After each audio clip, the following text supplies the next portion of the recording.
ಸರ್ಕಾರಿ ಕಾರ್ಯಕ್ರಮವೊಂದರಲ್ಲಿ ಪ್ರಚೋದನಕಾರಿ ಭಾಷಣವನ್ನು ಮಾಡಿದ ತಹಶೀಲ್ದಾರ್ ಶ್ರೀನಿವಾಸ್ ವಿರುದ್ಧ ಪ್ರತಿಭಟನೆ ನಡೆಸಲಾಗಿದೆ. ಎಚ್ಡಿಕೋಟೆ ತಾಲೂಕಿನ ಪ್ರಜಾಸೌಧದ ಮುಂಭಾಗದಲ್ಲಿ ಒಕ್ಕೂಟದ ವತಿಯಿಂದ ಧರಣಿಯನ್ನು ಹಮ್ಮಿಕೊಳ್ಳಲಾಗಿತ್ತು. ಶಾಸಕ ಅನಿಲ್ ಚಿಕ್ಮಾದು ಅವರನ್ನು ಸಚಿವರನ್ನಾಗಿ ಮಾಡಬೇಕು ಮತ್ತು ಅವರನ್ನು ಮುಖ್ಯಮಂತ್ರಿಯನ್ನಾಗಿ ಮಾಡಲು ಪ್ರಯತ್ನಿಸಬೇಕು ಅಂತ ಜನರನ್ನ ಉದ್ದೀಪನಗೊಳಿಸಿದ ತಹಶೀಲ್ದಾರ್ ಶ್ರೀನಿವಾಸ್ ಅವರನ್ನ ಕೂಡಲೇ ಅಮಾನತುಗೊಳಿಸಬೇಕು ಅಂತ ಪ್ರತಿಭಟನಾ ನಿರತರು ಪಟ್ಟು ಹಿಡಿದಿದ್ದಾರೆ. ಇನ್ನು ಪ್ರತಿಭಟನೆಯನ್ನು ಉದ್ದೇಶಿಸಿ ಮಾತನಾಡಿದ ಚೌಡಳ್ಳಿ ಜವರಯ್ಯ, ತಾಲೂಕಿನಲ್ಲಿ ಸೌಹಾರ್ದತೆಯನ್ನು ಕಾಪಾಡಬೇಕಾದ ತಾಲೂಕು ದಂಡಾಧಿಕಾರಿಗಳು ಏಕಪಕ್ಷೀಯವಾಗಿ ಮಾತನಾಡಿರುವುದು ತಾಲೂಕಿನ ಜನತೆಗೆ ಮಾಡಿರುವ ಅನ್ಯಾಯವಾಗಿದೆ.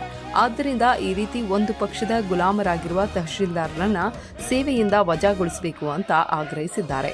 ಇನ್ನು ಜಿಲ್ಲಾಧಿಕಾರಿಗಳು ಬರುವ ತನಕ ಪ್ರತಿಭಟನೆಯನ್ನು ಕೈಬಿಡುವುದಿಲ್ಲ ಅಂತ ಪ್ರತಿಭಟನಾ ನಿರತರು ಪಟ್ಟು ಹಿಡಿದಿದ್ದಾರೆ.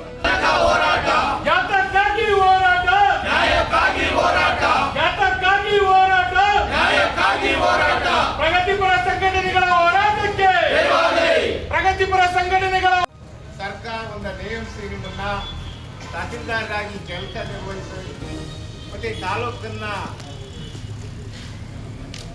ಏನು ಕೆಲಸ ಕಾರ್ಯಗಳನ್ನ ಸುಗಮ ಮಾಡಿಕೊಡಿ ಅಂತೇಳಿ ನಿಮ್ಮನ್ನು ನೇಮಿಸಿದ್ರೆ ನೀವು ಒಂದು ಪಕ್ಷದ ಪುಟಾರಿಯಂತೆ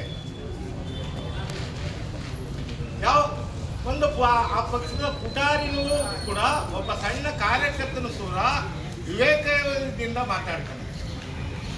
ಅವ್ನು ಒಂದು ನನಗೆ ಒಂದು ಘನತೆ ಇದೆ, ವ್ಯಕ್ತಿ ಘನತೆ ಇದೆ, ವ್ಯಕ್ತಿ ಗೌರವ ಇಲ್ಲ ಅಂತೇಳಿ ಅದನ್ನ ಖಂಡಿಸಿ ಅವರ ಹೇಳಿಕೆಯನ್ನ ಖಂಡಿಸಿ ನಾವು ಪ್ರತಿಭಟನೆಯನ್ನ ತಾಲೂಕು ಪ್ರಗತಿಪರ ಸಂಘಟನೆಗಳ ವತಿಯಿಂದ ಮಾಡ್ತಾ ಇದ್ದೀವಿ. ಯಾಕಂತಂದ್ರೆ ತಾಲೂಕಿನಲ್ಲಿ ಬೇಕಾದಷ್ಟು ರೈತ ಸಮಸ್ಯೆಗಳು, ಕಾರ್ಮಿಕರ ಸಮಸ್ಯೆಗಳು ಬಹಳಷ್ಟಿದೆ. ಉದಾಹರಣೆಗೆ ನೆನ್ನೆ ತಾನೇ ಒಬ್ಬ ಅಜ್ಜಿ ಬಂದು ಮುಂದ್ಗಡೆ ಕುಂತು ಹೋರಾಟ ಮಾಡ್ತಕ್ಕಂಥದ್ದನ್ನ ನೋಡ್ತಾ ಇದೀವಿ. ಅಂತ ಒಂದು ಸಣ್ಣ ಸಮಸ್ಯೆಗಳಾಗಿ ಈಗ ಸಾವಿರಾರು ಸಮಸ್ಯೆಗಳು ನಮ್ಮ ತಾಲೂಕಿನಲ್ಲಿ ಉಲ್ಬಣಗೊಂಡಿವೆ. ಅಂತ ಸಮಸ್ಯೆಗಳನ್ನ ಬಗೆಹರಿಸಿ ಜನರ ಒಂದು ಕಷ್ಟಕ್ಕೆ ಅವರ ಕಣ್ಣೀರನ್ನ ಒರೆಸ್ತಕ್ಕಂಥ ಒಂದು ಕೆಲಸನ ತಹಶೀಲ್ದಾರರು ಮಾಡಬೇಕಾದಂತ ಒಂದು. ಈ ಸಂದರ್ಭದಲ್ಲಿ ನಿವೃತ್ತ ಕೆಇಬಿ ಅಧಿಕಾರಿ ಮುರಿದಾಸಯ್ಯ, ನಿವೃತ್ತ ನೌಕರರ ಸಂಘದ ಅಧ್ಯಕ್ಷ ಮಹಲಿಂಗಯ್ಯ, ಚೌಡಳ್ಳಿ ಜವರಯ್ಯ, ಮಲಾರ ಮಹದೇವ, ಪುಟ್ಟಮಾದು, ಕೋಟೆ ಸೋಮಣ್ಣ, ಕೋಟೆ ದೇವರಾಜು, ಆನಗಟ್ಟಿ, ಅನುಷ್ಕಾ ಹ್ಯಾಂಡ್ಪೋಸ್ಟ್ ಹಾಗೂ ಎಲ್ಲ ಪ್ರಗತಿಪರ ಸಂಘಟನೆ ಸದಸ್ಯರು ಹೋರಾಟದಲ್ಲಿ ಪಾಲ್ಗೊಂಡಿದ್ದರು. ಮಲಾರ ಮಹದೇವ ಸ್ವಾಮಿ, ಟಿವಿ ನ್ಯೂಸ್ ಕನ್ನಡ, ಎಚ್ಡಿ ಕೋಟೆ.